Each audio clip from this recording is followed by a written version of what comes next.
व्यक्तींचे विचार, कार्य आणि यांच्या जीवनातील काही प्रसंग याबाबत ऐकूया. इयत्ता दुसरीतील काही मुली समूहगीत सादर करणार आहेत. चला या दो.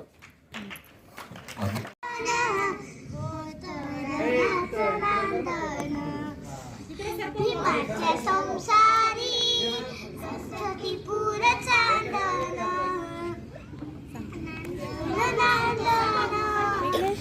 धर्माचं नांदन भीमाच्या संसारी असं करा असं आमच्याकडे चांदन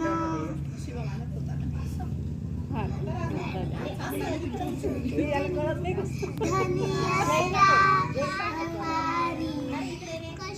सारी पारी समानंदन सरमाचं नांदन आमचा आवाज येतो. धर्माचं नांदन भीमाच्या संसारी सखीपूर चांदन नव्हती गरीबीला नवीन होती परी कंबर कसून बांधन धर्माचं नांदन कंबर कसून बांधन धर्माचं नांदन भीमाच्या संसारी कसटी पूर चांदन ज्ञानाशी जुळून म्हण ना तू सुरुवात कर. ज्ञानाशी जुळून साजेला नटवी पाणी लावून डोळ्याला पोराला उठवी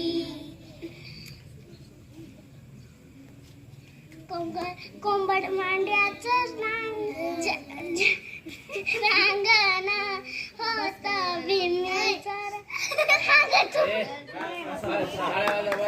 तिसरी मधील ज्या विद्यार्थ्यांना आपले विचार मांडायचे असेल त्याने ते जमलेल्या माझ्या बालमित्रमैत्रिणी आज मी तुम्हाला काही 2 शब्द सांगणार आहे. ते तुम्ही शांत चित्ताने ऐकून घ्यावा ही माझी नम्र विनंती. माझा भाषणाचा विषय माझा आवडता समाजसुधारक. स्त्री शिक्षणासाठी जिजरेचे चंदाना अशा महात्मा फुलेंना मी करते मी त्रिवंदन. महात्मा फुले एक महान समाजसुधारकाचे शिक्षणप्रेमी थोर विचारवंत होते.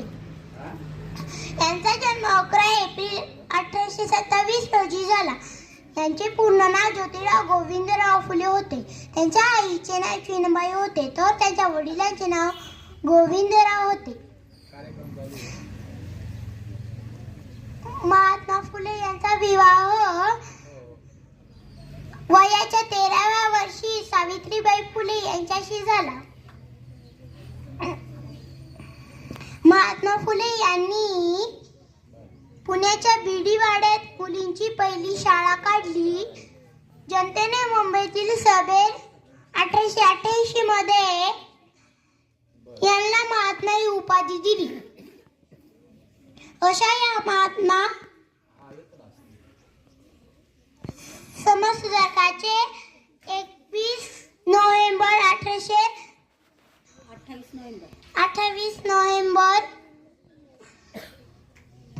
पुणे इथे निधन झाले. तिसरीतील ज्या विद्यार्थ्यांना त्यांचे विचार मांडायचे असेल त्यांनी पुढे येऊन विचार मांडावे. बापांचा बाप अरे होता तो बापांचा बाप माझा भीमराव आंबेडकर. अरे होता तो बापांचा बाप माझा भीमराव आंबेडकर. दिला या दणका एकच बारी जाती बापांच्या तोंडावर. अरे होता तो बापांचा बाप माझा भीमराव आंबेडकर. कोणापुढेही झुकणार नाही मी मोडे पण वाकणार नाही. हे वाघाचं पिल्लू हाय कोल्ह्या कुत्र्यांना घाबरणार नाही. या वाघाच्या छायावर कुणी करेना नजरवर अरे होता तो बापांचा बाप माझा भीमराव आंबेडकर. आले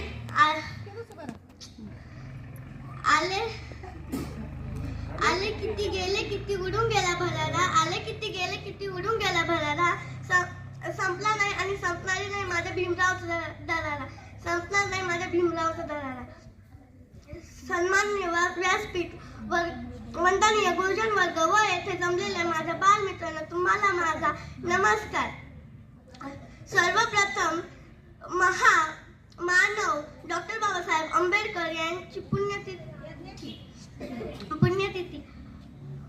डॉक्टर बाबासाहेब आंबेडकर यांचे पूर्ण नाव भीमराव रामजी आंबेडकर असे होते.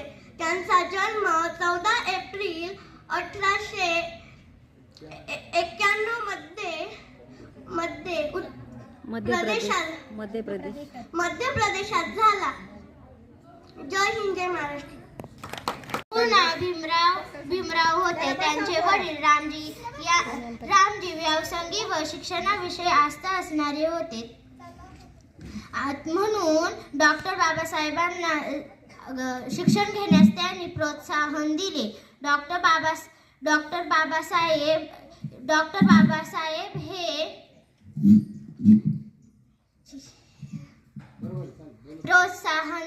प्रोत्साहन दिले. डॉक्टर बाबासाहेबांच्या प्रगती व त्यांचे बारीक लक्ष असायचे. त्यांच्या वडिलांचे विचारांची पकडी डॉक्टर बाबासाहेब यांच्यावर होती. डॉक्टर बाबासाहेब यांच्या सर्वात जवळचे मित्र म्हणजे पुस्तके. ते पुस्तकात खूप रमायचे. वाचनामुळे त्यांचे मनन चिंतन करण्याची त्यांना सवय जडली. वाचण्यामुळे उत्कृष्ट बुद्धिमत्ता म्हणून ते आपल्या भारतीय राजघटनेचे शिल्पकार झाले. या कर्तृत्वान भारतीय राजघटनेच्या शिल्पकाराला मी अभिवादन करून थांबते. जय हिंद. मैत्रिणींनो, आज मी महात्मा फुले यांच्या कार्याबद्दल बोलणार आहे. मुलींसाठी शाळा सुरू करताना महात्मा फुले यांना अतोनात कष्ट सहन करावे लागले, पण तरीही ते आपल्या विचारांपासून डगमगले नाही. ते आपल्या प्रयत्नांमुळे स्त्रियांसाठी शिक्षणाचे दरवाजे खुले झाले आहे. स्त्रिया शिक्षित होऊन आपल्या कुटुंबाबरोबर देशाच्या विकासाला हातभार लावत आहे. अशा या महात्म्याला अभिवादन करून मी माझे 2 शब्द थांबवते. ज्योतिबा फुले यांना आपण महात्मा म्हणतो कारण त्यांनी समाजासाठी देशासाठी प्रचंड कार्य केले. सत्यशोधक समाजाची स्थापना केली. विधवा विवाहास प्रोत्साहन दिले. अनाथालये काढली. सर्वांनी शिकावे या तळमळीने अहोरात्र झटले. डॉक्टर बाबासाहेब आंबेडकर यांनी शिक्षणाचे महत्त्व जाणून घेऊन मिलिंद व सिद्धार्थ कॉलेजची स्थापना केली. विद्यार्थ्यांना राहण्यासाठी वसतिगृहे बांधली. डॉक्टर बाबासाहेब आंबेडकर यांना आपण भारतीय राज्यघटनेचे शिल्पकार म्हणून ओळखले जाते. पुस्तकांसारखा दुसरा मित्र नाही असे त्यांनी संदेश दिला. अशा या दोन व्यक्ती आपल्यासाठी दीपस्तंभ आहेत. यांना मी मनपूर्वक अभिवादन करून माझे 2 शब्द पूर्ण करतो. जय हिंद. धन्यवाद. आता या कार्यक्रमाचे आभार प्रदर्शन आराध्य करेल अशी मी तिला नम्र विनंती करते. करायचंय कोणाला भाषण आहे ना 7वी आहे ना. 5 मुली 7वीच्या. हा ना. काल 5 जणी सांगितलं. ईश्वरीला नव्हतं काही सरांनी नाव नसतील. स्वतंत्र भारताचे पहिले कायदा मंत्री व दलितांचे कैवारी डॉक्टर बाबासाहेब आंबेडकर यांचा स्मृती दिन 6 डिसेंबर हा दिवस डॉक्टर बाबासाहेब आंबेडकरांचा महापरिनिर्वाण दिन म्हणून साजरा केला जातो. डॉक्टर बाबासाहेब आंबेडकर यांचे 6 डिसेंबर 1956 रोजी दिल्ली येथे निधन झाले. त्यानंतर मुंबई येथील चैत्यभूमी येथे त्यांच्यावर बौद्ध पद्धतीने अंतिम संस्कार करण्यात आले. त्यांचे निधन होण्यापूर्वी त्यांनी बौद्ध धर्म स्वीकारला होता. त्यांनी दलितांची स्थिती सुधारण्यासाठी अनेक प्रयत्न केले आणि त्यांचे प्रयत्न यशस्वीही झाले आणि महापरिनिर्वाण दिनाच्या दिवशी अनेक ठिकाणाहून लोक त्यांना अभिवादन करतात, जसे की शाळा, कॉलेज, बौद्ध विहारे, शासकीय ठिकाणे आणि शासकीय कार्यालय यातून त्यांना सर्व लहान मुलांपासून मोठ्यांपर्यंत सर्व अभिवादन करतात. त्यांच्याप्रमाणे मीही डॉक्टर बाबासाहेब आंबेडकरांना अभिवादन करून माझे भाषण संपवते. जय हिंद, जय भारत. आता या पुढील कार्यक्रमाचे आभार प्रदर्शन आराध्य करेल. अध्यक्ष भाषण